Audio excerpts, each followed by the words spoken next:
Hi, this is Charlotte on Friday, May 22nd, 2020. I'm at Bluebird Gardens, my apiary, and those are some of the plants I still need to get in the ground. But it's been in between rain showers, so I'm going to show you what I'm getting ready to do. I'm going to go feed my little nucs. I have 1-to-1 sugar to water, and there are different formulas.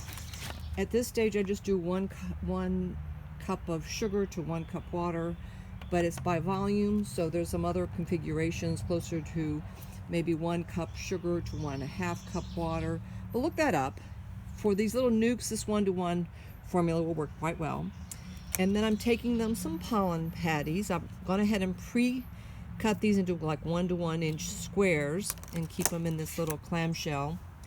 Because it's been so rainy, the plants are not producing pollen. Bees need that to feed their babies, so they may be cannibalizing the eggs and larvae if you have a queen, but you're not finding eggs in the colony. So I've found that mine are actually consuming the protein patty faster than they are the sugar syrup.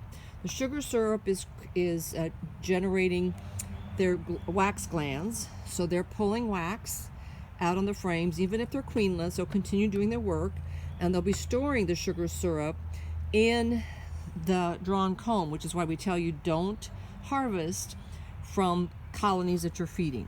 I have my gloves. I have a turkey feather in case I need it. I keep a bag so I can throw the comb that I may find at the bottom of a frame for use later. I also have a Boardman feeder with a pint jar ready to put in the first nuc I visit. And then this is what the wax looks like when it's been rendered down. It's got a little bit of this debris in the back side, but I use this if I find a frame that's wonky or it looks like they don't like. I will re-wax the frame very quickly by just rubbing this on the frame to encourage them to pull out the frame. And this is because I'm always short of a bungee cord or two. I've either added a nuc top to it, or I've forgotten to put a bungee cord, so I go ahead and put a couple extra ones in this bucket. These are my gloves. Now this is my inspection basket. Okay, so if I'm going to go out and actually open up the hives and inspect, I have different things. I have my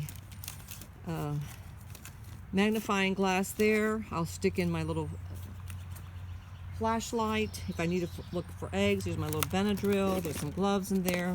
My level, because my hives are never quite level on this hillside.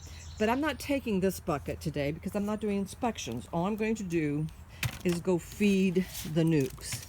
So if you don't have a couple buckets or a couple containers like this set up, this is a good thing to do.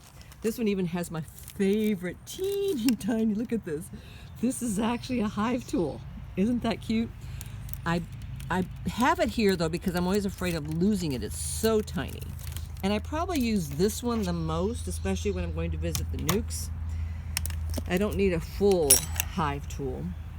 So this is what I'm going to be doing here in a few minutes as I go check the colonies between rainstorms to make sure they have food and that they're doing okay. So it'll be quick in and out. I'll take the lid off, replace the sugar water, give them a little 1-inch square of protein patty, and close them up. Now you shouldn't be seeing too many small hive beetles yet. They look like black ladybugs, but as the temperatures warm up, I noticed some humidity today, you'll start seeing more small hive beetles. So if you don't have your traps in, this is probably another thing that you can do this time of year, is add your small hive beetle traps. The homemade small hive beetle lure recipe is on our website at rollabeeclub.com. I have some that should be ready to be used. It's been fermenting for a couple of weeks, so that's relatively easy to do. Okay, off to visit the bees.